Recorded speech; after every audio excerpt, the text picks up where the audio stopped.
Hello, welcome or welcome back to Sapling Tarot. My name is Imogen. Today I'm going to be doing a little bit of a get to know you with the Ritual Tarot by Tierra May.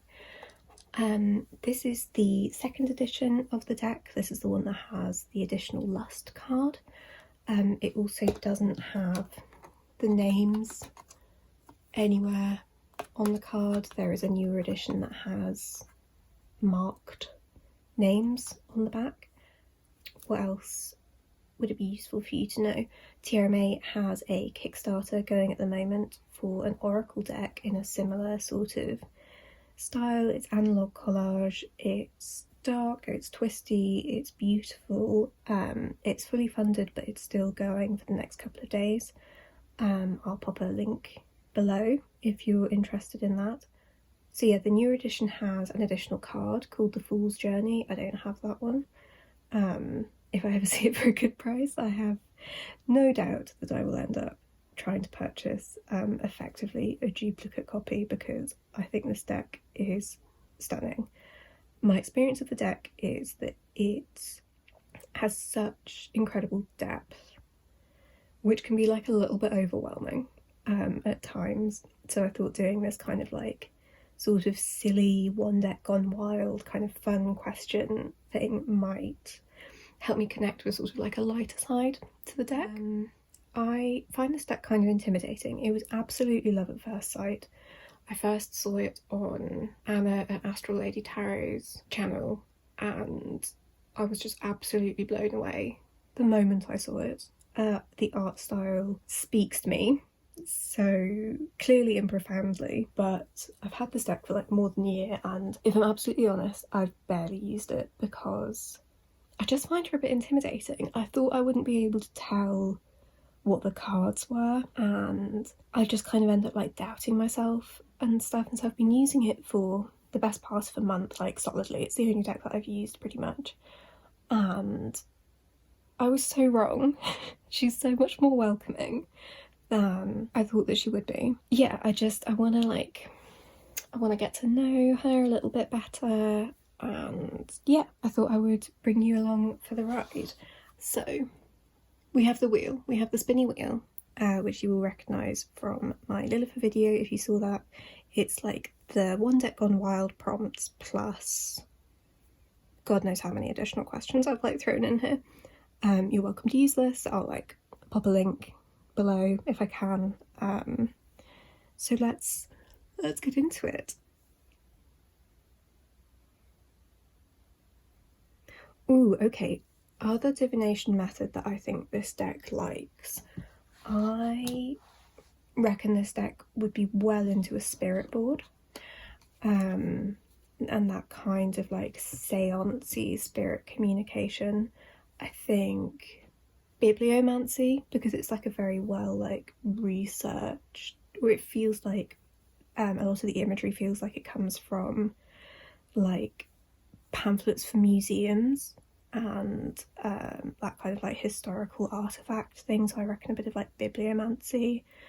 I feel like charm casting because it feels a bit trinkety. I reckon this deck would just be like all into all other sorts of like divination methods. So next question.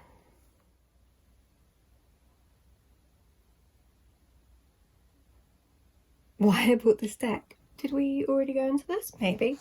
I'll tell you anyway. I saw it on Astral Lady Tarot Anna's channel, and the artwork I just think is unbelievably beautiful.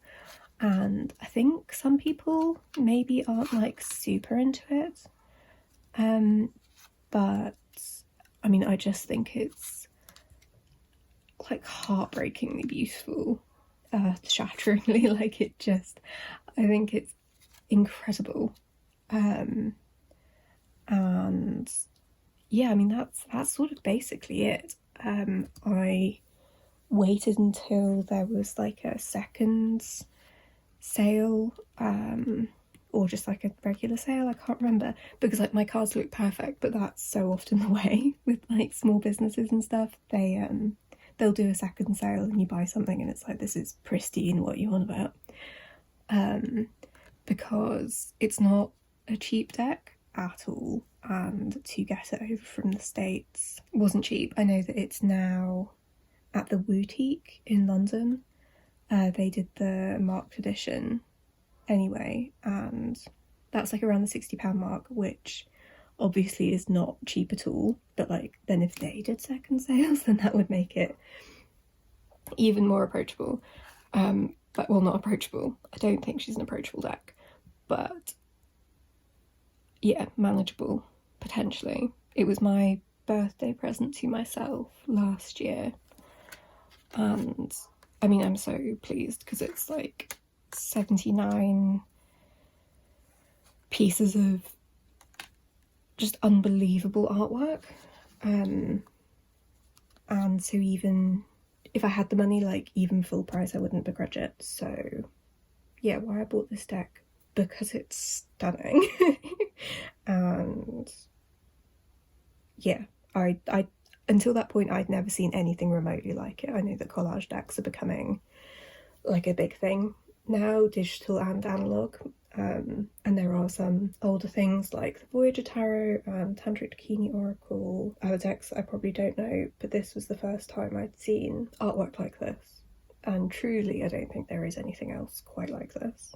So yeah, that's why I bought it, and I'm pleased that I did.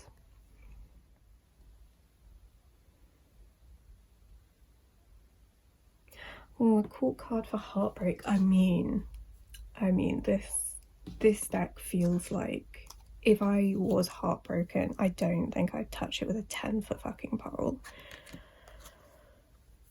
because it just does not pull any punches. It's just like, I don't know, like it's, well, you've got the Three of Swords.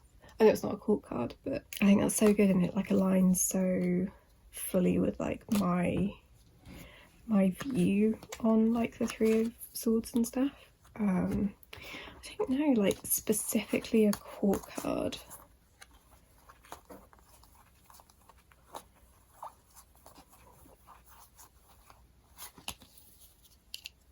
I mean, it depends what kind of heartbreak, doesn't it? Like, are you angry? Are you depressed? Are you...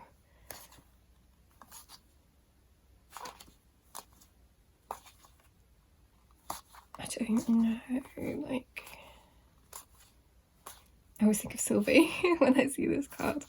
And the Ace of Pentacles. I don't have a clear answer for this. Like, I don't think...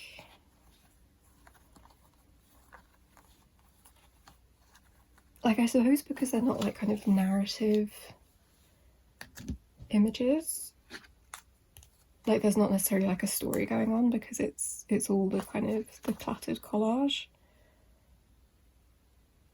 I don't see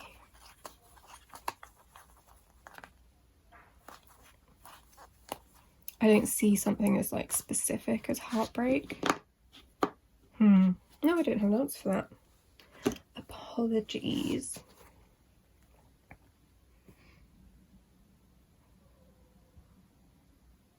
Favourite representation of insert card here? Well, okay, so I mentioned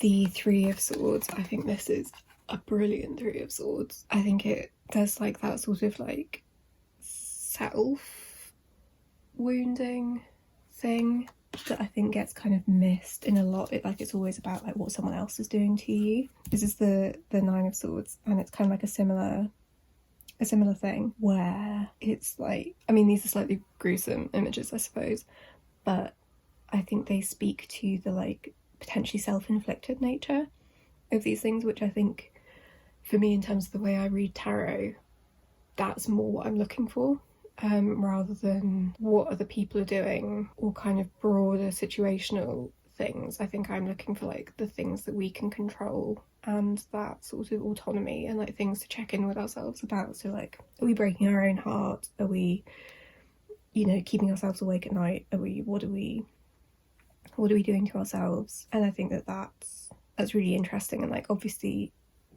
that only works if you think about broader like societal implications about why things are the way they are, and like cause and effect and all that kind of stuff. So it's not just all like kind of rugged individualism, but I think just for the way that I read tarot, these depictions, they work for me. Like they're kind of grisly and scary and sad, but I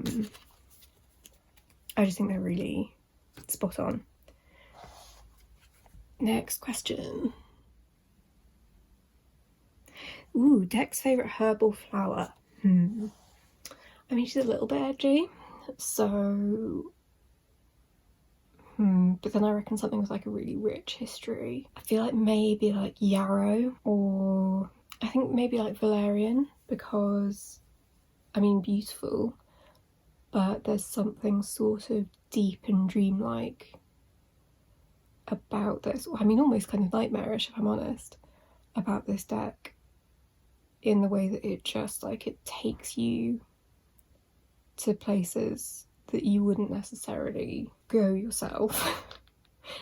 And the kind of like global and historical feeling of it, there's something kind of dreamlike. So I suppose like a flower that would, or a herb that would take you somewhere like that. So valerian or passion flower, that's it.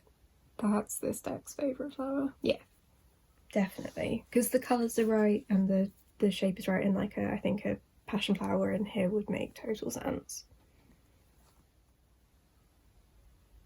Best green card. This one. This one. I love the greens in the Magician. I think it's just gorgeous. Yeah. Well, that was very easy, thank you. Dec's favourite book. Oh gosh. Well, again, going along that kind of like global historical thing, I just finished reading, well, a couple of weeks ago, a book about Inanna, the Sumerian goddess of love and war, and I feel like this deck would have liked that book. I also reckon I read Lilith by Nikki Marmory, and I think they'd be into that too, because it's just like, it's this huge expanse of time and history and kind of all over the world. So yeah, I suppose those kind of like the darker, older myths and legends, I feel like would fit really well with this deck. But then also something like Sophie's World.